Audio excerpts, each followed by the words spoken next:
Assalamualaikum warahmatullahi wabarakatuh.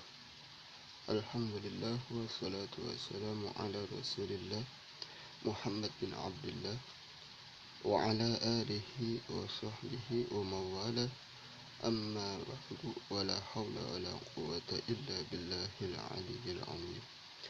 A'udzu billahi minasyaitonir rajim. Bismillahirrahmanirrahim. Qala al-mu'allif rahimahullahu ta'ala wa nafa'ana bi'ulumihi fid dharain amin ya rabbal alamin. Bismillahirrahmanirrahim. Insyaallah pembahasan kita di kesempatan kali ini kita akan membahas di dalam penjelasan sesuatu atau pekerjaan yang diharamkan dengan sebab berhadas kecil, hadas mutawassit, dan hadas akbar. Akan tetapi pembahasan kita di kesempatan kali ini kita dahulukan, yaitu tentang pekerjaan-pekerjaan yang haram atau ibadah yang haram kita lakukan ketika kita berhadas kecil. Seseorang dikatakan berhadas kecil yaitu apabila seorang tersebut batal dari wudunya, atau garis miring tidak di dalam berwudu atau dalam keadaan tidak memiliki air wudu. Sebagaimana kita sudah bahas tentang pembatalan wudu di pembahasan yang lalu. Bismillahirrahmanirrahim. Faslun, ini adalah satu pasal. Manintaqadu wudu'uhu, siapa orang yang batal wudunya, haruma maka haram, alaihi atasnya, arba'atu asya'a, 4 perkara. Tuh, kalau kita batal wudu kita, maka haram bagi kita untuk melakukan 4 perkara. Yang pertama yaitu as-salatu, haram bagi kita ketika kita sedang dalam keadaan batal wudu kita, tidak berwudu, haram bagi kita untuk melaksanakan sholat. Walau naflan wa salatul janazah, walaupun sholat yang kita kerjakan itu adalah sholat yang sunnah. Jadi sholat fardu maupun sholat sunnah itu haram dikerjakan ketika kita dalam keadaan batal wudu.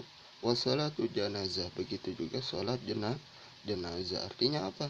Ketika kita hendak sholat fardu maupun sunnah, maupun sholat sunnah jenazah dan lain sebagainya, maka kita harus mengambil air wudhu terlebih dahulu. Karena apa? Karena ketika kita sholat tidak dalam keadaan tidak berwudhu, maka sholat kita itu haram, bukan dapat pahala, akan tetapi dapat dosa. Di khobari sahihain, karena khobar hadis dari Imam Al-Bukhari dan Muslim. Rasulullah Shallallahu Alaihi Wasallam bersabda, la yaqbalullahu salata ahadikum idza ahdatsa hatta yatawaddaa, yang artinya Allah Ta'ala tidak menerima salat salah seorang dari kalian apabila dia berhadas, hatta yatawaddaa, sampai dia mengambil air wudu. Itu yang pertama. Wasani, dan yang kedua itu adalah at-tawafu, yaitu tawaf fardhan au naflan, katawafil qudum. Yang kedua, haram bagi kita ketika kita tidak dalam keadaan tidak berwudu, itu adalah tawaf, yaitu keliling atau muter di Ka'bah Baitullah. Baik tawafnya itu tawaf yang fardu maupun tawafnya itu tawaf yang sunnah. Ketika kita hendak tawaf, maka terlebih dahulu kita mengambil air wudu. Dan yang ketiga, wasalisuha masul mushafi, yaitu menyentuh mushaf. Wa huwa kullu ma kutiba alaihi Quran. Mushaf itu adalah setiap sesuatu yang ditulis di atasnya Al-Quran. Didirasatin, untuk belajar, walau umudan, walaupun itu di suatu tiang. Walaupun itu di suatu tiang, au lauhan, ataupun papan, au jildan, ataupun kulit, au kirtosan, ataupun suatu kertas. Nah, jadi setiap sesuatu yang dituliskan pada sesuatu tersebut Al-Quran itu namanya mushaf, dan haram bagi kita dalam keadaan tidak berwudu atau batal wudu kita untuk menyentuh mushaf. Dan yang berikutnya Yang keempat, haram bagi kita yaitu wahamluhu, yaitu membawa mushaf dalam keadaan kita tidak memiliki air wudhu, maka haram bagi kita untuk membawa mushaf. Inilah 4 perkara. Yang pertama, haram bagi kita ketika kita tidak memiliki air wudhu atau batal air wudhu kita sholat baik sunnah maupun fardu. Yang kedua, tawaf baik tawaf yang fardu maupun sunnah.